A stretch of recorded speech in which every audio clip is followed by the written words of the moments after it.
అందరికీ నమస్కారం. Science, technology ఈ రెండు మాటలు మనం రోజూ వింటూనే ఉంటాం కదూ.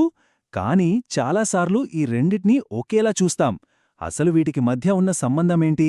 ఈరోజు మనం దాని గురించే వివరంగా తెలుసుకుందాం. ఒక్కసారి ఆలోచించండి.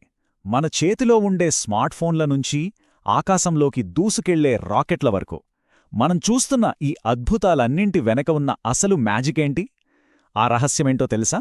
సైన్స్, టెక్నాలజీ ఈ రెండింటి శక్తివంతమైన కలయికే. సరే, ముందుగా మనం సైన్స్ గురించి మాట్లాడుకుందాం. అసలు సైన్స్ అంటే ఏంటి? అది మనకి ఏం చెబుతుంది? సింపుల్గా చెప్పాలంటే సైన్స్ అంటే తెలుసుకోవడం. మన చుట్టూ ఉన్న ప్రపంచంలో ఏదైనా సరే ఎందుకు జరుగుతోంది, ఎలా జరుగుతోంది అనే ప్రశ్నలకు జవాబు వెతకడమే సైన్స్. ఇది మన యూనివర్స్లోని పెద్ద పెద్ద రహస్యాలను ఛేదించే ఒక నిరంతర ప్రయాణం లాంటిదన్నమాట. ఒక చిన్న ఉదాహరణ చూద్దాం. మనందరికీ తెలిసిన గురుత్వాకర్షణ సిద్ధాంతం, అదే గ్రావిటీ, భూమి వస్తువుల్ని తన వైపుకి ఎందుకు లాక్కుంటూంది అనే విషయాన్ని ఈ థియరీ వివరిస్తుంది. ఇదొక ప్యూర్ సైంటిఫిక్ డిస్కవరీ, అంటే ప్రకృతిలో ఉన్న ఒక ప్రాథమిక నిజాన్ని మనం అర్థం చేసుకోవడం.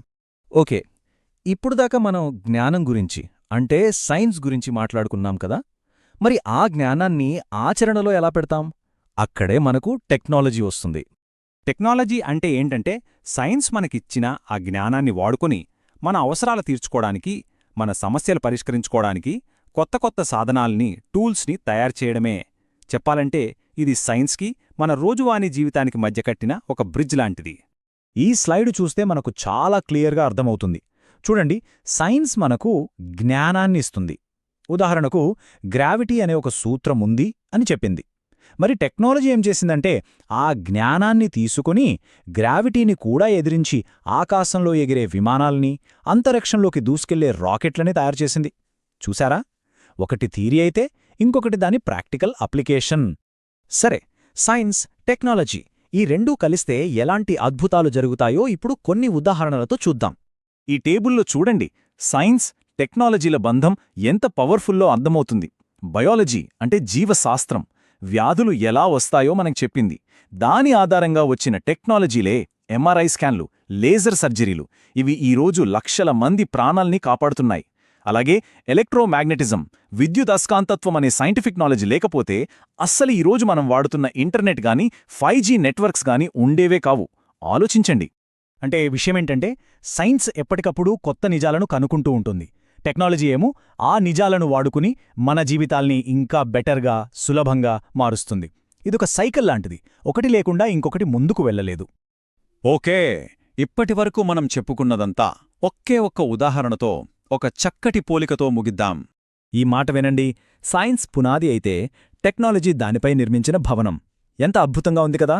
నిజమే, పునాది లేకుండా అంత పెద్ద భవనం నిలబడదు. అలాగే కేవలం పునాది వేసి వదిలేస్తే దానివల్ల ఉపయోగం కూడా ఏమీ ఉండదు. భవనం కడితేనే దానికొక అర్థం. చివరిగా చెప్పేదేంటంటే, మన మానవ నాగరికత ముందుకు వెళ్లాలంటే, మన భవిష్యత్తు ఇంకా అద్భుతంగా ఉండాలంటే ఈ రెండూ, అంటే సైన్స్ మరియు టెక్నాలజీ కలిసి పనిచేయడం చాలా చాలా ముఖ్యం. ఒకటి లేకుండా రెండోది అసంపూర్ణం. ఈ విశ్లేషణను చివరి వరకు చూసినందుకు చాలా థ్యాంక్స్. ఈ సమాచారం మీకు నచ్చింది అని, ఉపయోగపడింది అని మేము ఆశిస్తున్నాం. ఒకవేళ మీకు నచ్చితే తప్పకుండా ఒక లైక్ చేసి మీ స్నేహితులతో కూడా షేర్ చేసుకోండి. భవిష్యత్తులో ఇలాంటి మరిన్ని ఇంట్రెస్టింగ్ విషయాల గురించి తెలుసుకోవాలనుకుంటే మా ఛానల్ వేదవ్యాస అకాడమీకి తప్పకుండా సబ్స్క్రైబ్ చేసుకోండి. మరో మంచి అంశంతో మళ్ళీ కలుద్దాం.